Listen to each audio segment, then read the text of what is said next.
Hello everyone, ndasuje aho mbereye hose njye basuzanye ku zuba Diana. Abantu benshi mumaze iminsi mumbwira ngo nagiye nkora ibintu, ngo turi kurebana, ngo nagiye nkora ibintu, muri kumbona nizeye ko n'uyu munsi nagaragaye ku mashusho ya kamera za De ku zuba Miro. Hanyuma rero ikintu kinzanye uyu munsi ntago ari ikintu cyoroheje, nje kubabwira ngo mwese mugire umunsi mwiza wa Assumption. Uyu munsi ni umunsi twibuka cyangwa se twizihiza ijyanwa mu ijuru rya Bikira Mariya, ijyanwa mu ijuru ry'umubyeyi wacu, kuba mufata nk'umubyeyi wabo cyangwa se kumufata nk'umubyeyi w'icyitegererezo wakoze ibintu bikomeye cyane akatubyarira umucunguzi, cyangwa se akemera ko umucunguzi anyura mu nda yiwe. Uyu mubyeyi rero yakoze ibintu byinshi cyane, ariko yagiye mu ijuru nawe adapfuye, nubwo nta hantu tubisoma muri Bibiliya yera, nta hantu tubisoma muri Bibiliya ntagatifu, kuko nabo ntabwo bigeze babyandika, ariko baracyabyizihiza. Tuzarebera hamwe, nimujya aho hasi muri comment mukambwira tubwire ukuntu byagiye bikomeza n'ukuntu byagiye bigenda kugira ngo bizize umunsi utanditswe muri Bibiliya. Gusa mu byo twakwita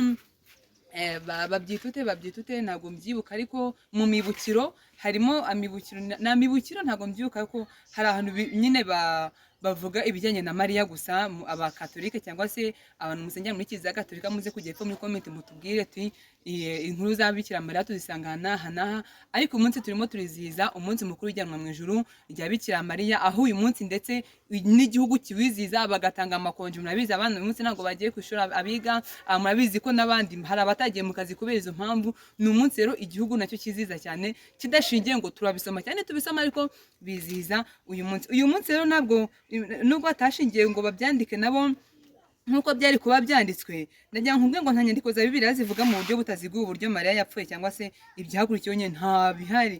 Itorero rya mbere ryari rishingiye cyane ku buhamya bw'intumwa n'abahageze ku ntumwa ndetse ku migenzi itanditse muri Bibiliya, yako twakwitwa ngo scored traditional. Ntabwo bagiye babyandika muri Bibiliya, ariko bitewe n'amahame tuza kurebera hano hepfo.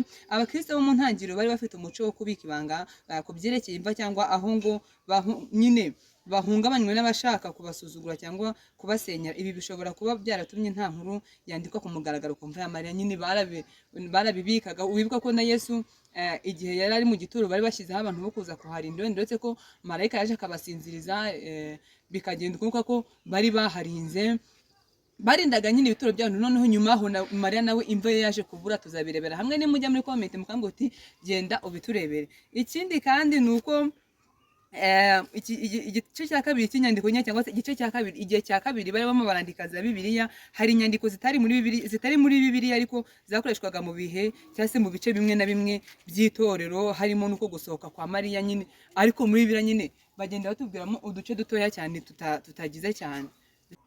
Ntabwo rero byagarukiye aho ngaho, kugeza ubwo mu burasirazuba bwa Kiliziya ariho Western Church habayeho umuhango mukuru witwa Domination of Mary, cyangwa se kuruka kwa Mariya nyine, bakajya babyizihiza, ariko bakabyizihiza nabo kuri uyu munsi kuri itariki ya 15 Kanama.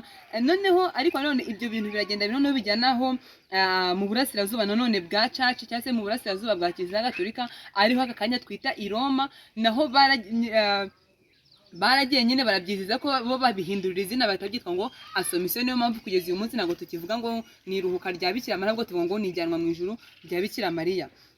Kuva kera kugeza mu kinyejana cya 20 itorero Gatolika ryigishaga Assumption by'ukuri ku kwemera, ariko bitari byatangajwe ku rwego nyine rw'ihamumve. Bibiliya yari yaranditse ukwayo, ibi nabyo bakajya bivuga ukwabona, kuvuga ngo byatangiye ari ibintu bizihiza mu majyepfo cyangwa se mu gice kimwe cya Kiliziya, birinda bigera i Roma, nibwo babihaye izina rya Assumption. Umva ntabwo byigeze bishyirwa he muri Bibiliya, kugeza ubwo Papa Papias mu nyandiko yiwe yavuze ngo Bikira Mariya umubyeyi w'Imana amaze kurangiza ubuzima bwe hano ku isi, yajyanwe mu bwiza bwo mu ijuru nyine abariho aba, ariko yagiyeyo ngo afite umutima n'umubiri. Nimuza kujya muri comment mukabinsaba tuzabirebera hamwe, cyangwa se tuzabigiramo amwe aka kanya kugira ngo mbabwe ngo umunsi mwiza wa Assumption, ariko turebera hamwe ubundi umunsi mwiza wa Assumption utumariye iki, umunsi mwiza wa Assumption udufasha iki mu buzima bwacu. Ibi byahise biba ihame rigomba kwemera na buri mukatolike wese ku isi, ko nyine uyu urumva nk'ubu umupapa uriho aramutse avuze ngo kizeho undi munsi, akatubwira impamvu abakatolike twabyumva, cyangwa se abakatolike mwabyumva n'abakristo muri rusange twabyumva. Rero byabaye ihame kuva icyo gihe. Bibiliya nta murongo uvuga Assumption mu buryo bweruye. Imigenzo ya kera, inkuru yatangiye mu nyandiko zo mu kinyejana cya 4, hagati y'ikinyejana cya 4 n'icya 5. Itorero ryahimbaje uyu munsi kuva mu kinyejana hagati y'ikinyejana cya gatatu n'icya karindwi ubwo papa Papiyasi yemeje ihame mu 1950. Numva ko uyu munsi umaze igihe kirekire kandi Bibiliya yanditswe kuva kera, ariko uyu munsi ni nyine nibwo bagiye bakora ubushakashatsi, nibwo bagiye bavuga ati uyu munsi byanga byakunda tugize ute turawukeneye. Ikindi kintu rero bagiye bashingira ku bantu bagiye bajya mu ijuru badapfuye nabo, harimo Enoke niwe muntu wa mbere wagiye mu ijuru adapfuye, hagakurikiraho Eliya nawe Neriya Nerisa, hagati ya Eliya ariko Neri nawe wagiye mu ijuru adapfuye. Nyine biza kurangira bakomeza kugeza aho rero na Mariya yarashyinguwe. Ariko nyuma yaho umurambo we barawubura kuko bajyaga barinda imva bajyaga babirinda nyine ibyo bituro babaga bashyizemo abo bantu bakabirinda, kugeza ubwo noneho Mariya nawe nyine umurambo wiwe cyangwa se umubiri wiwe aho wari uruhukiye waje kuburirwa irengero. Niyo mpamvu basi bavuga ngo ubwo twawubuze, ubwo byagenze gute, reka twemeze ngo yagiye mu ijuru ajyana y'umubiri n'umutima, kuko ntago babuze umubiri wose, nyine babuze umurambo, ntago yarashyinguwe baramubura ntago.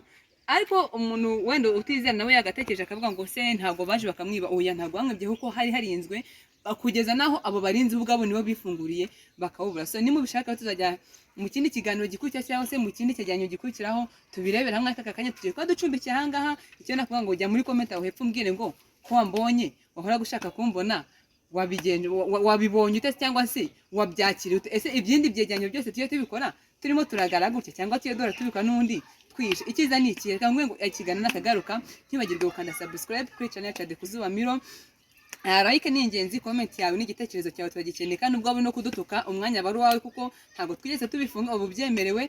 Ikindi kintu gusharinga ku nshuti zawe nabo bakagira ibyo bamenya cyangwa se ibyo bimenyaho nabyo ni byiza cyane. Bye bye.